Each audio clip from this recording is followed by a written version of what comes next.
नमस्कार, स्वागत है आप सभी का। मैं हूं आपके साथ कुमार कुणाल धीरज और आप देख रहे हैं मुद्दा में आज बात योगी के संदेश की।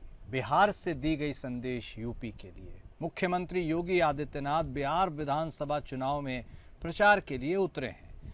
उनके बयान यूं तो बिहार चुनाव को लेकर थे, लेकिन इसका असर कहीं न कहीं आगे चलकर उत्तर प्रदेश की राजनीति में भी दिखेगा। सीएम योगी आदित्यनाथ ने विपक्ष पर हमला बोलते हुए कहा कि आज देश भर में जब विकास की बात हो रही है तो कांग्रेस और आरजेडी ने शिगूफा छेड़ा है कि उन्हें विकास नहीं बुर्का चाहिए, जिससे फर्जी वोट डलवाकर वो गरीबों के हक पर डकैती डाल सके। ये बयान इसलिए भी महत्वपूर्ण है क्योंकि अगले वर्ष यूपी में पंचायत चुनाव होने हैं, वहीं 2027 में विधानसभा चुनाव भी होगा। यानी विकास बनाम बुर्का की ये सियासत यहीं पर ख़त्म होने वाली नहीं है। साथ ही मुख्यमंत्री ने उत्तर प्रदेश में माफिया राज के खात्मे और कानून व्यवस्था का उदाहरण भी बिहार की जनता को दिया। आज हम योगी के मिशन यूपी को समझेंगे और सपा कैसे इसका काउंटर करेगी इस पर भी गौर करेंगे। स्टार प्रचारकों की लिस्ट में शुमार मुख्यमंत्री योगी आदित्यनाथ बिहार विधानसभा चुनाव में खूब पसीना बहा रहे हैं। वहाँ के भी जो ज़्यादातर नेता कार्यकर्ता और जिनको टिकट मिला है वो सब भारतीय जनता पार्टी के चाहते हैं कि योगी उनके लिए प्रचार करें।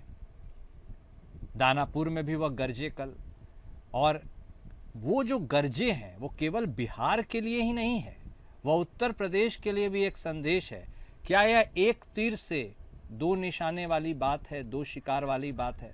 और यदि ऐसा है तो इसकी जो असर है इसका वो केवल बिहार तक नहीं उत्तर प्रदेश तक भी दिखाई देगा, क्योंकि अगले साल वैसे भी वहाँ पर चुनाव होने वाले हैं पंचायत के, और फिर उसके अगले साल विधानसभा के चुनाव भी हैं। ऐसे में देखना दिलचस्प होगा कि कैसे बिहार में महागठबंधन और उत्तर प्रदेश में समाजवादी पार्टी इसका काट निकालेगी। चलिए चर्चा की हम शुरुआत कर लेते हैं। इसी मुद्दे पर आज बात भी करेंगे। हमारे साथ हमारे खास मेहमान जुड़ गए हैं। भारतीय जनता पार्टी की तरफ से बतौर प्रवक्ता राघवेंद्र सिंह साहब जुड़ चुके हैं। समाजवादी पार्टी के तरफ से बतौर प्रवक्ता शरद शरण साहब भी हमारे साथ जुड़ गए हैं। आप दोनों खास मेहमान का स्वागत है। शुरुआत सिंह साहब आप ही के साथ। अब देखिए, मौका बिहार का हो, लेकिन योगी कहाँ बिहार तक रुकने वाले हैं। बात तो वो उत्तर प्रदेश की करेंगे, क्योंकि राजनीति तो उनको फिलहाल उत्तर प्रदेश की ही करनी है, भविष्य में भी वहीं की करनी है। दिल्ली तो दूर है, बिहार से कोई ज़्यादा मतलब है नहीं। भले ही वह प्रचार बिहार में कर रहे हों, लेकिन गूंज उत्तर प्रदेश में सुनाई दे रही है। ऐसे में क्या स्ट्रैटेजी है कि जो मॉडल उत्तर प्रदेश में योगी लेकर चल रहे हैं उसके बारे में बिहार में भी बखान हो और असर उत्तर प्रदेश में आने वाले चुनाव में भी हो? क्या यही रणनीति है और इसी के तहत योगी काम करते रहेंगे? और आपको यह रणनीति कैसे लग रही है? बतौर प्रवक्ता ही सही बता दीजिए सिंह साहब। ये धन्यवाद। ये आवाज आ रही है आपको? जी आ रही है सिंह साहब, बोलिए। ये ऐसा है, मैं आपको स्पष्ट रूप से बताऊं, ये भारतीय जनता पार्टी धरातल पर काम करने वाली पार्टी है।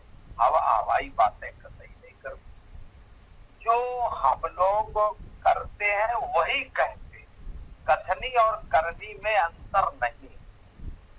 ये कोई क्या करता है, कोई किस तरीके से बुर्का पहनाकर वोट लूटना चाहता है, वोट की लुटाई करना चाहता है, वोट के प्रति भ्रम पैदा करना चाहता है। हम स्पष्ट रूप से कह देंगे कि वो कहते हैं कि वोट की लूट नहीं होगी। ये आप जो करना चाहते हैं ये वोट की लूट के लिए नहीं करना चाहते, और क्या करना चाहते? देखिए, आपका कोनबा बिखर चुका है। आपके लोग आपको छोड़कर डूबता जहाज समझकर भाग चुके हैं, और जो रह गए हैं वो भी भागते जा रहे हैं। रही बात बिहार की, तो सुशासन बाबू को इसीलिए जाना जाता है कि कुशासन को, चारा चोर जैसे लोगों को, चारा खाने वाले लोगों को, जो जानवरों का चारा तक खा गए, उनका सफाया निश्चित हो चुका है और निश्चित और होने वाला है। देखिए, पूत कपूत को का धन संचय, पूत सपूत को का धन संचय, ये जो कपूत होते हैं उनके पालने में ही पैर दिखाई पड़ते हैं, जो सपूत होते हैं उनके भी पैर दिखाई पड़ते हैं, और वो कैसे चलते हैं ये भी समझ आ जाता है। भारतीय जनता पार्टी की नीति और रीति हमेशा स्पष्ट रही कि अगर हमें बुलडोजर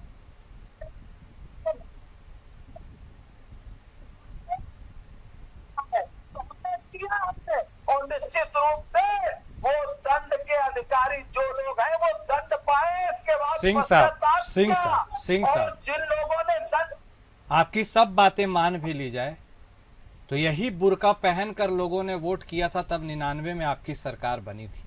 यही बुर्का पहन के लोगों ने वोट किया था तब 2014 में भी खूब बहुमत के साथ आपकी सरकार बनी थी, 19 में भी।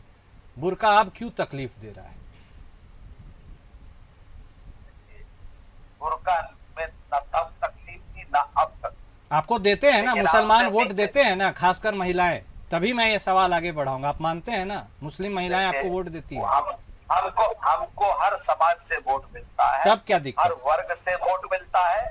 इसकी कोई चिंता भारतीय जनता पार्टी ने नहीं, क्योंकि चिंता जो करते हैं वो चिता की तरफ जाते हैं। अब ऐसी चिंता कभी करते नहीं कि जो चिता की तरफ जाना पड़े। भारतीय जनता पार्टी हमेशा अपनी नीति पर ही चलती रही है और नीति पर भी चलती रहेगी, क्योंकि भारतीय जनता पार्टी की रीति और नीति को जनता ने अंगीकार किया है, जनता ने पसंद किया है।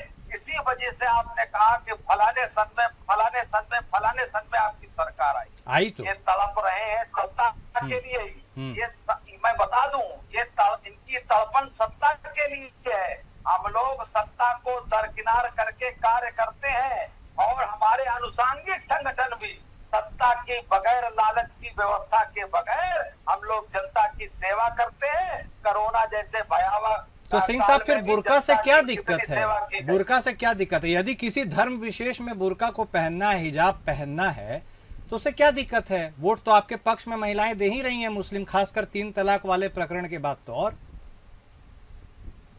ऐसा है, हाँ, बुर्का में दिक्कत नहीं है, लेकिन बुर्के के अंदर जो गुंडा छुप करके बूथ कैप्चरिंग करना चाहते हैं उनसे दिक्कत। आपने बीते दिनों देखा होगा, आप राजनीति से इतर बात करें कि ज्वेलरी की दुकानों पर बुर्का पहन करके कई ऐसे लोग पकड़े गए जो कि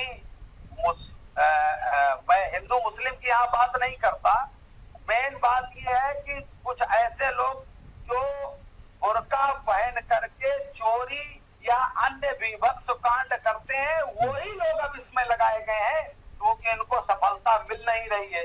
इनकी सफलता दूर दूर तक कहीं इनको दिख भी नहीं रही है। इसी वजह से ये लोग इस तरीके के कुकृत्य करने के लिए तैयार हैं, जिस पर हमारे योगी आदित्यनाथ जी ने कटाक्ष किया, और जो बात कही वो आप देखिए निष्पक्ष रूप से बिल्कुल सत्य है। कि इस तरीके का विभत्स कांड ये लोग करने वाले हैं और करना चाहते हैं। लेकिन ठीक है सिंह साहब, लेकिन बिहार की जनता, भारतवर्ष की जनता इनको ऐसा करने नहीं देगी और इनको मुंह की खानी पड़ेगी। ठीक है, ये जो विभत्स कांड करना चाहते थे वो विभत्स कांड नहीं हो सकता, और उत्तर प्रदेश के मुख्यमंत्री इसके लिए जागरूक हैं। ओके सिंह साहब, शरण साहब, ठीक है, आ रहे हैं फिर सिंह साहब, शरण साहब। लेकिन देखिए अभी एक विरोधाभासी है। अब देखिए सरकार आपकी, पुलिस आपकी, इंटेलिजेंस आपका, आपको इतना पता है कि विभत्सकृत करने वाले हैं, तो आपके पास समुचित पावर है उसे रोक लेने के लिए। शरण साहब, खैर इन सबसे इतर, क्या अब राजनीति हिंदू मुस्लिम जो हो चली है वही चलते रहेगी? विकास की बात होती तो जरूर है, लेकिन चर्चा में फिर वही बुर्का, हिजाब, टोपी, तिलक, यही सारी चीजें आ जाती है। और यदि यही सारी चीजें आती रहेंगी तो आपकी मुश्किलें थोड़ी बढ़ती चली जाएंगी। कैसे निपटिएगा 27 में? कुणाल जी, बहुत बहुत धन्यवाद। आपके दर्शकों को भी मेरा जय हिंद। जय हिंद। देखिए ऐसा है, आप अगर एक छोटे से गांव या मोहल्ले में भी देखें तो उस परिवार के बड़े बुजुर्ग क्या बात करते हैं, परिवार की महिलाएं क्या बात करती हैं, परिवार के बच्चे क्या बात करते हैं, उसका विषय उनके मूल्यों और संस्कारों से तय होता है। इसीलिए हम उन लोगों का देख रेख, पहनावा, ओढ़ना, बिछाना, पहनना, बात करना, विचार उनसे बहुत कुछ तय कर लेते हैं कि जो हमारे पड़ोस में नए पड़ोसी आए हैं वो किस तरह का परिवार है, उनसे मतलब रखना है और कितना रखना है या फिर नहीं रखना। और जीवन में यही मूल्य संस्कार हमें भी अपने बचपन से हम सबको मिले, आपको और हमको। लोगों को देखते ही आप आधा नजरिया तो ऐसे ही बना लेते हैं कि किस तरह का है और फिर वो किस विषय पे बात करते हैं। अब आप ये बताइए कि उत्तर प्रदेश के मुख्यमंत्री अगर कहीं भेजे जाते हैं तो वो भेजे ही किस लिए जाते हैं, पूरा देश जानता है। 142 करोड़ जनता जानती है कि उनकी मार्केटिंग चुनाव वाले क्षेत्र में किस तौर पे किया जाता है। क्या योगी जी को, आदित्यनाथ जी को विकास पुरुष के नाम पे भेजा जाता है? जितना मैंने चर्चाओं में सुना है, लगातार भारतीय जनता पार्टी के प्रवक्ता और नेता कहते हैं कि युवा कट्टर हिंदू सम्राट के तौर पे जाते हैं। तो जब वो भेजने ही इसलिए जाते हैं कि वहां पर जाके बुर्का, तिलक, तराजू ये सब करें, तो स्वाभाविक विकास पे बात नहीं कर सकते। और विकास पे बात करने के लिए उसको भेजा जाएगा जिसने कोई विकास किया हो। आपने एक सोशल मीडिया पे एक बड़ा कॉमन मतलब बहुत ह्यूमर में एक जोक चलता है, जैसे ही भारतीय जनता पार्टी का नाम आता है तो जो गैर दक्षिण पंथी हैं वो सीधा सवाल पूछते हैं कि वो 4 लाख करोड़ का इन्वेस्टमेंट आ रहा था उत्तर प्रदेश में, वो 9 साल हो गए, वो है कहां? तो दूसरा व्यक्ति बोलता है कि अमेरिका से एक यूनिवर्सिटी का एक टीम आया था और जब उसकी जांच हुई 1 हफ्ते बाद तो मालूम चला है कि 2 कमरे का किराए का घर था, उसका किराया भी उन्होंने जमा नहीं किया है और अमेरिका पे उस पे केस चल रहा है और उससे इन्होंने 10,000 करोड़ का एग्रीमेंट किया, भारतीय जनता पार्टी की उत्तर प्रदेश की सरकार। तो इसमें कुछ गलत नहीं। जब आपने अधिकारियों को एक प्रोजेक्ट दिया है कि आपको इतने करोड़ का इन्वेस्टमेंट लेके आना है तो वो इस तरीके के फर्जी एग्रीमेंट करके ही कागज जमा करें। लेकिन इस बीच में हुआ क्या है, जो जनता है, जनमानस है, इतने लंबे दौर में समझ गई है कि भारतीय जनता पार्टी की राजनीति क्या है। क्योंकि विषय आपने बुर्का से स्टार्ट किया है तो ये जरूरी है कि उस पर भी अपनी बात कही जाए। कुंदक्की में एक उपचुनाव हुआ था, वहां पे 60% आबादी सिर्फ मुसलमानों की, और भारतीय जनता पार्टी के कैंडिडेट को जानते हैं कितने वोट मिले थे वहां? 76%। अब आप इससे खुद कल्पना कर लीजिए। इसको 2 नजरिए से आप देख सकते हैं। या तो ये देख सकते हैं कि जो अल्पसंख्यक समाज है वो पूरी तरीके से अब भाजपाई हो गया है, भाजपा को वोट देता है, तो उसका काउंटर वेट ये है कि इसके बावजूद भी 403 विधानसभाओं में और 80 लोकसभाओं में एक भी टिकट मुसलमानों को भारतीय जनता पार्टी नहीं देती। वरना हम और आप सब जानते हैं कि जो धर्म और समाज सपोर्ट करेगा उसको रिप्रेजेंटेशन भी मिलता है। तो और मिलना भी चाहिए। 60%, जिस सीट पे 60% मुस्लिम वोट है वहां पे बीजेपी कैंडिडेट को 76% वोट मिला है और ये उन पे कोई भरोसा नहीं करते, उनको कभी रिप्रेजेंटेशन के लिए टिकट नहीं देते हैं। तो आप अंदाजा लगा सकते हैं कि कुंदक्की में वोटिंग कैसे हुई होगी। और उसको सपोर्ट करने के लिए सोशल मीडिया पे पूरे दिन उस दिन पूरे लाइव वीडियोस चलाए हैं और शुक्र मनाइए टेक्नोलॉजी का कि लोगों ने मोबाइल से डायरेक्टली फीड दिए हैं सोशल मीडिया। समाजवादी पार्टी ने इलेक्शन कमीशन में कंप्लेंट्स की हैं, उस पर कोई कार्रवाई नहीं हुई। और 18,000 तो वोट हमने नाम से लिख के दिए हैं जो कटे थे, वो पूरा देश अब जानता है, उसका कोई जवाब नहीं आया। ये जो बुर्का वाला मसला है उस पर ऑब्जेक्शन समझ लीजिए क्या है हमारा। इनके लगातार उपचुनाव में वीडियोस देखे हैं कि पुलिस के लोग सीधी सीधी महिलाओं तक पे पिस्टल तान देते हैं और उनको बोल देते हैं कि वापस जाइए। और वो जिस वीडियो का मैं जिक्र कर रहा हूं, आप जानते हैं पूरे देश ने वो वीडियो देखा है और वो वहीं कुंदक्की का है। अब इनका दूसरा सिस्टम ये है कि जो आंगनबाड़ी की कार्यकर्त्रियां हैं जिनको 6,000 रुपए महीने तनख्वाह देते हैं, उनको कहेंगे कि आपको तनख्वाह तब मिलेगी जब आप बुर्के वाली महिलाओं को चुनाव के बूथ के दरवाजे से ही वापस भेजेंगे। चाहे आधार कार्ड के नाम पे भेजिए, चाहे वोटर कार्ड के नाम पे भेजिए, चाहे किसी पहचान के नाम पे भेजिए, लेकिन उनका वोटिंग परसेंटेज कम करना है आपको। तो हमारा सिर्फ इतना कहना है कि अगर चुनाव की प्रक्रिया इलेक्शन कमीशन कराती है तो उनके पहचान का काम भी इलेक्शन कमीशन का अपॉइंटेड जो भी। सिंह साहब, जिस हिसाब से शरण साहब ने बातों को रखा, दृश्यों के बारे में भी बताया, वो दृश्य जनता ने देखा है। मायने क्या है उस पर मैं नहीं जाना चाहता हूँ। आशय मेरे ख्याल से जो मुझे समझ में यह आया कि आप साम दाम दंड भेद की राजनीति कर रहे हैं, और यदि कर रहे हैं तो क्या यही सही है? आपने कहा साम दाम दंड, एक गाना बड़ा प्रचलित है, याद आ गया। हाँ मुर्गे में रहने दो, मुर्गा ना हटाओ, मुर्गा जो हट गया तो आप समझ लीजिए आगे डॉक्टर। यही समस्या है, इनका रोना इसी बात का है कि ये मुर्गा अगर हटा दिया जाएगा तो मुलायम सिंह जी कहते थे, बजे हुए नेता कि मुसलमानों के हैं तो फक्र के साथ हैं। तो भाई आपको पार्टी का भी नाम अब बदल कर मैं कह रहा हूँ समाजवादी पार्टी रख देना चाहिए तो ज्यादा हो चाहिए, क्योंकि समाजवाद तो कहीं आप में नहीं दिखेगा। आप चच्चा के पास जाते हैं, चच्चा भी आपको घास नहीं डालते।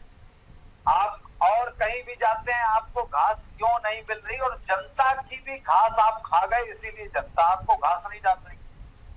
अब रही बात ये इधर उधर की बातें तो ये करेंगे ही करेंगे। हमारे नेता स्पष्ट बोलते हैं, स्पष्ट भाषा का प्रयोग करते हैं, और इनके नेता देख लेंगे, देखा है, देखते रहेंगे। इन्होंने अभी बात की, बड़ी बड़ी बातें बताई कि वो वहां पर ऐसा है ऐसा है। इसके पहले उत्तर प्रदेश को आपने क्या बना रखा था? उत्तर प्रदेश में कोई व्यापार करने के लिए आना चाहता था? अब आप खुद बताइए सिंह साहब, मैं आपसे ही पूछता हूँ, तो उत्तर प्रदेश में जो गुंडों का बोलबाला था वो किसके बदौलत था, क्यों था? फिर वही कहूंगा कि बुर्का ना हटाओ, बुर्का जो हट गया तो भेद खुल जाएगा। तो इसी वजह से अगर कोई दुखती नस पर इनके जैसे ही हाथ रखा जाता है, ये तड़फड़ाने और फड़फड़ाने लगते हैं। इनके पास जनता की सुख सुविधाओं की, जनता के व्यापारिक और औद्योगिकरण की, या जनता के बीच व्यापारियों की जो सुविधाएं मिलने चाहिए, या जनता के प्रति जो जीएसटी का घटा हुआ, अभी देखिए आप बीच में ही कितना जीएसटी कम कर दिया गया, उस पर नहीं बोलेंगे, लेकिन क्या कहेंगे, नहीं साहब मैंने किया। ये जो मैं है, हम लोग मैं नहीं करते, हम लोग हम में बात करते हैं, क्योंकि हम में बहुत दम है, मैं में कयामत है, और वही कयामत पे ये दबते जा रहे हैं। इसके बाद इनको अच्छी बात क्यों नहीं अच्छी लगती कि उसमें ये पातनपोशी करने जाते हैं गुंडों की मजारों पर, गुंडों के मैयत में जाते हैं और गुंडों को प्रार्थना देते हैं। और रही बात है, अभी मैं खुद दोहरा रहा हूँ कि महाराज जी कहते हैं सपा की गाड़ी में बैठा, तो वो क्यों कहते हैं? जनता ने स्वीकार किया, जनता ने इसीलिए उनको विलग किया, इसीलिए उनको अलग किया। अब ये बिलख रहे हैं क्योंकि सत्ता में रहने वाले लोग बिलखेंगे ही। और जिनका मैं बता देना चाहता हूँ समाजवादी पार्टी के लोगों को, ये बुर्का हटेगा और आप देखिए आप एक्सपोज होंगे, क्योंकि आपके नेता कह चुके हैं, मोदी जी को जान चुके थे, मान चुके थे, सोनिया जी के बगल में बैठ के वो कह गए हैं कि मोदी जी आप फिर प्रधानमंत्री बनो। योगी जी के भी वो बहुत करीब थे, लेकिन इनके नेताजी के पुत्र ने ही उनका क्या हासिल किया था? जीते जी जग जाहिर। ठीक है शरण साहब, देखिए आरोप लगता है बीजेपी पर कि वह ध्रुवीकरण की राजनीति करती है, लेकिन वो कहते भी है खुल के कि वो साइड ले रहे हैं। आप क्यों नहीं खुल के साइड लेते हैं? देखिए उनके साथ नीतीश बाबू गए, पहले टोपी पहनते थे, अब टोपी पहना रहे हैं। जमा खान को टोपी पहना दिया, खुद नहीं पहने। आप भी यदि हितैषी हैं समाज के हर तबके के, तो खुल के साइड लीजिए और खुल के खेलिए, फिर देखिए क्या होता है। किसका साइड लेना है कुणाल जी बता दीजिए, हम उनका साइड ले लेते हैं। समाज के हर तबके का ले लीजिए। तो फिर मैं आपको एक बात बता दूं, हमारा मुद्दे का जो पहला वर्ड है ना, उससे भारतीय जनता पार्टी कांपती है दिन रात। जैसे ही हम पीडीए बोलते हैं ना, वैसे ही इनका दर्द शुरू हो जाता है। और मैं पीडीए पारिवारिक डेवलपमेंट, ठीक है सिंह साहब आप सुन लीजिए। ठीक हमारी आदत बोलिए शरण साहब। तो अब साथी हमारे बीच में बोल रहे हैं, तो पहले तो मैं इनको एक सलाह देना चाहूंगा, इनको कथावाचक बन जाना चाहिए, कथा वाचन अच्छा कर सकते हैं ये। मुझे लगता है डिबेट के लिए थोड़ा तैयारी करके, और नमाजवादी पार्टी में रहो, नमाज पढ़ो, आप नमाजवादी पार्टी में रहो, नमाज पढ़ो, ठीक है, मत करो। ठीक है, बोलिए शरण साहब। बोलिए, मतलब आप लोगों के संस्कार होंगे। हम लोग डिबेट में अपनी अपनी बारी में बोलते हैं। कितने अच्छे संस्कार तुम्हारे हैं और तुम्हारे नेता के सब जानते हैं। ठीक है, चलिए। तुम्हारे और तुम्हारे नहीं, पर्सनल पे मत आइए, पर्सनल। ठीक है, ठीक है। सिंह साहब, शरण साहब, तेरा नेता है। पर्सनल कमेंट्स नहीं सर, मुद्दे पे रहते हैं। ठीक है सिंह साहब, बात इसके पहले कि बढ़ जाए, सिंह साहब, शरण साहब, बात इसके पहले बढ़ जाए, मैं रिक्वेस्ट कर रहा हूं, पर्सनल कमेंट्स पे नहीं जाते हैं, मुद्दे पे रहते हैं। शरण साहब प्लीज कंक्लूड, छोड़िए पर्सनल कमेंट्स, छोड़िए।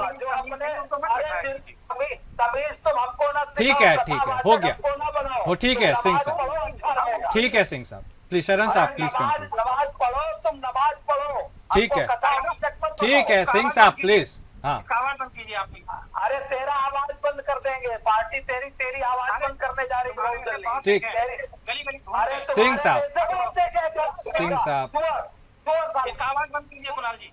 सिंह साहब प्लीज। इस आदमी को बात करने की तमीज नहीं है। पार्टी का करके आगे तक बैठ गया, आगे गंवार आदमी। नहीं, इस तरह से तो डिबेट नहीं बढ़ पाएगी। नहीं अब देखिए, ये देखिए क्या बोला इसने। नहीं, इस तरह से नहीं हो पाएगी। अब आप पर्सनल कमेंट्स में डिबेट नहीं होती है। मैं माफी चाहता हूं, लेकिन धन्यवाद आपका, आप लोगों ने जितना वक्त भी दिया। मुद्दा में इतना ही, नमस्कार।